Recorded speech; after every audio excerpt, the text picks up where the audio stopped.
Max, you're a real fighter, man. Did you see me? I put him down. I'm the man. Oh.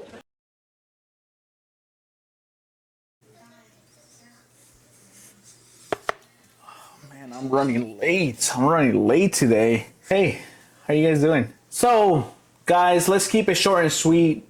Thank you guys so much for the support. Thank you to the members. You guys are beautiful. I was supposed to have a blog out today, but it's a little bit difficult in getting the setting and getting the proper tools for it. There is some work that I have to put behind these videos, I'm sure you guys know, but it's not being a perfectionist. I just want to make sure that it's at least good quality for you guys. I also had some people say that there was only sound on the left. I'm not entirely sure what you guys mean because the way that I record, it sounds perfect, at least on my end, but I will continue to look on that. With that being said though, let's get into the video. Max, time for breakfast. What happened in here? What did you do to your pillow? It kept me from sleeping, so I punched it, and then I hit it with my bat, and I ripped it apart with my teeth.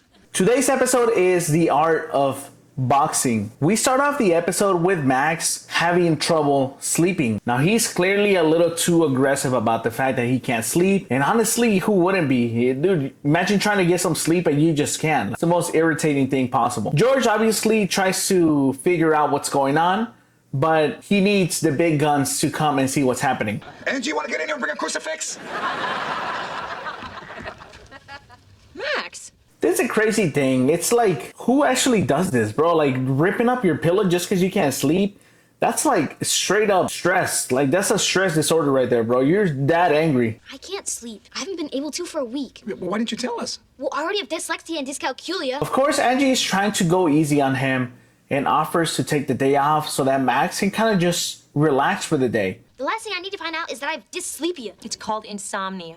There's a word for everything that's wrong with me.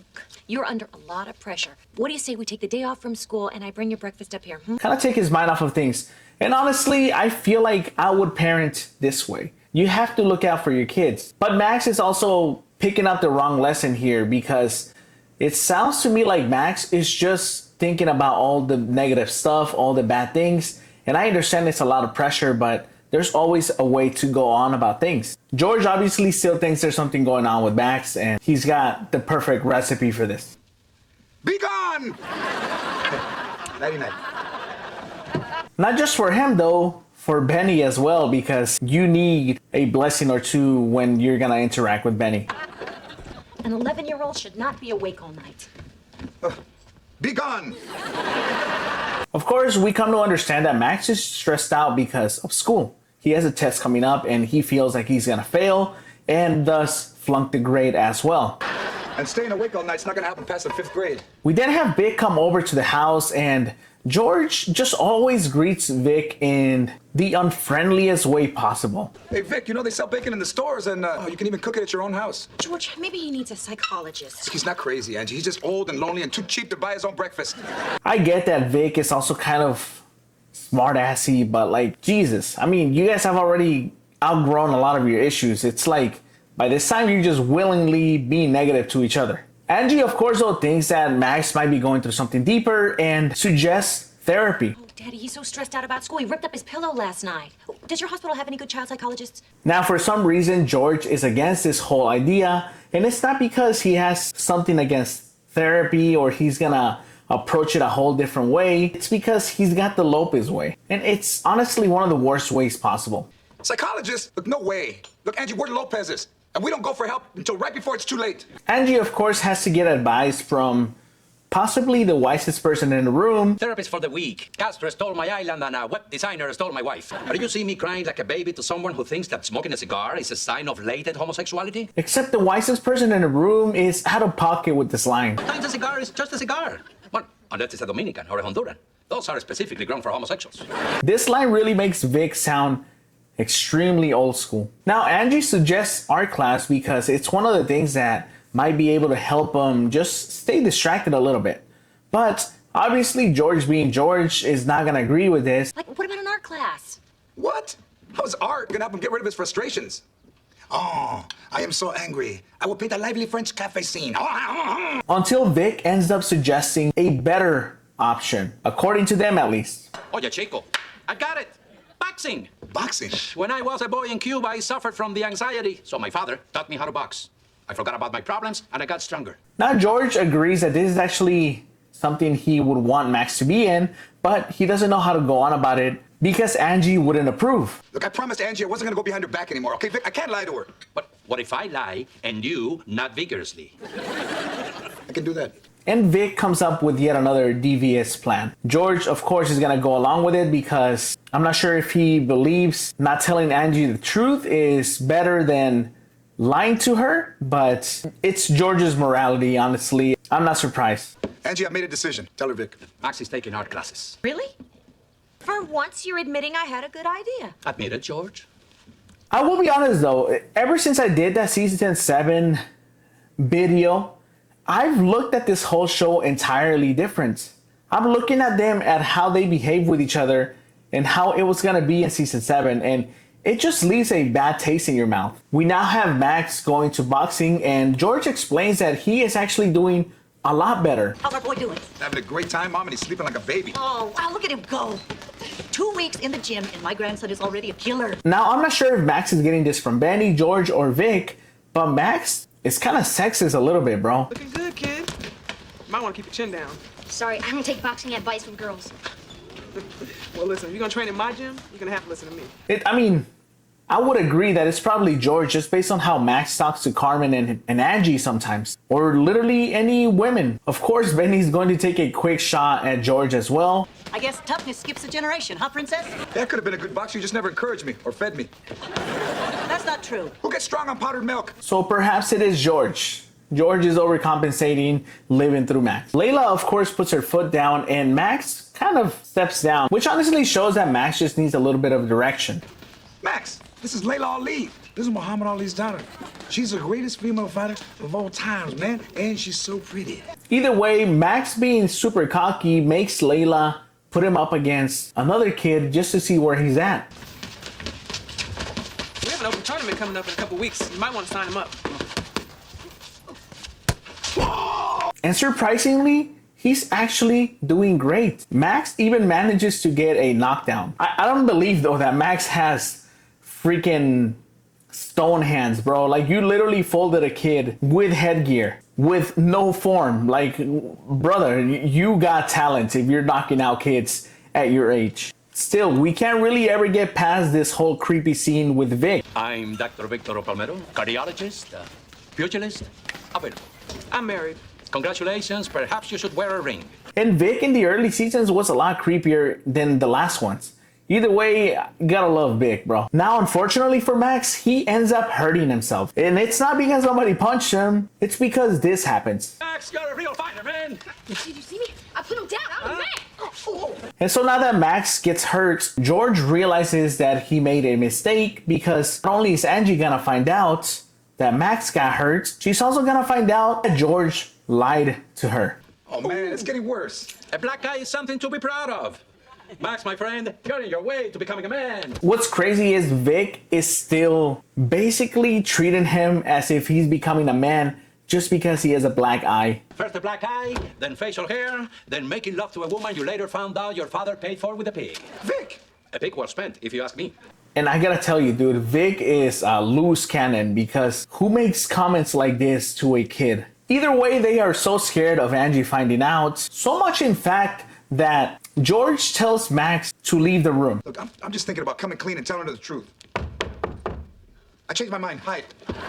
And just by the way here, Carmen has not made a single appearance throughout the whole episode, but she is mentioned because Max ends up wearing her shades to cover the black eye. Why are you wearing Carmen's sunglasses? That's it. You're grounded. Now you go put those back in her room and you think about what you've done. But on the way, don't trip on the end table in the hallway and get a black eye. Oh, okay. Now that I told him, it's probably gonna happen. This discipline by George is so weak, honestly. You can tell it's fake. Either way, now Angie finds out that Max is hurt and she wants an explanation. My son has a black eye, and I want to know how he got it right now. Vic is gonna go first. The truth is, I hit him. He said Castro was stronger than Superman, and I lost my cool. Now, Vic's explanation is absolutely terrible, but it's believable by his standards. At this point, though, George does something he rarely does, and that's to finally come clean. He's been boxing. Look, I'm not gonna rat anybody out. But there's somebody in this kitchen that said, oh, yeah, Chico, I got it. Boxing. Oye, chica, Benny, he ratted you out. He tells Angie that Max got hurt, but it wasn't even boxing. it was taking off his glove. Angie, Max has been boxing for the last 2 weeks. He's been able to focus better in school and he's sleeping better. Isn't that what we wanted, right? I don't want some kid punching my son in the face so he could sleep. It was an accident. Hit himself taking off his glove. Now, just when they finally come to terms about Max not boxing anymore, Max tells them that he has never felt better. I don't want him getting his self-esteem from hurting people. But I know I can win. Please, Mom, I really like it. Come on, Angie, look, there's a tournament next week. All right, let me show you that it's safe. Max feels like he's gained confidence, and Angie okays Max to box one more time on the condition that if it's way too rough, he is done. You can box this one time. If I don't like it, it's over. Thanks, Mom. I'm gonna go get some sleep. I gotta train hard if I'm gonna kick some butt next week. Max is acting fake tough right here because as he's going to bed, he asks them for one more thing. My night light's out, so I'm gonna leave my door open and the hall light on. Like, yeah, buddy, you're tough. You're tough, all right. No, I'm serious. Leave it on. It is now fight night, and Max is in the ring getting ready to scrap. Your opponent is bigger, but slow. Stay out of his reach, pick your spots, and remember the rhythm. For some reason, Vic is his corner man. Vic. This is one of the cringiest monologues here when George is trying to explain to Angie why he's not doing good. He's afraid to be aggressive and punch back because he knows you want to prove. Honey, it's Mommy. Start punching, baby. I approve. Angie saying this front row with everybody here in attendance just gives you secondhand embarrassment, bro. But surprisingly, this makes Max an even better boxer as he starts to actually fight back, only for that momentum to get turned down quickly and dropping Max. Daddy would approve of strong like cross. He's open. Max. Now Daddy would approve of you getting up. It's also very creepy how they're asking Carmen a weird question here. Daddy, what's a ring card, girl? Something you'll never be. I can't, but thanks for the soda. It's like, how do you not tell that she is a teenage girl? We then move over back to the house where Max might be concussed. Capital of California is? Sacramento. Can I go to bed now? No, honey. He might have a concussion. Started boxing to sleep and now he can't sleep or else he'll fall into a coma. And I'm not sure, if you're so worried about Max being concussed, why don't you take him to the doctor? Why don't you take him to the hospital? Either way, Carmen is being a little evil here, trying to get Max to fall asleep. The fact that you may have a concussion means that you probably have a brain. You know, pretty soon I'll be able to beat you up. Yeah, you're tough, all right. Lullaby and good night and slip into your coma. Carmen. George and Angie both have to make a tough decision here and let Max know that he's done boxing. Not going to be a next fight, Max. Boxing is over. Why?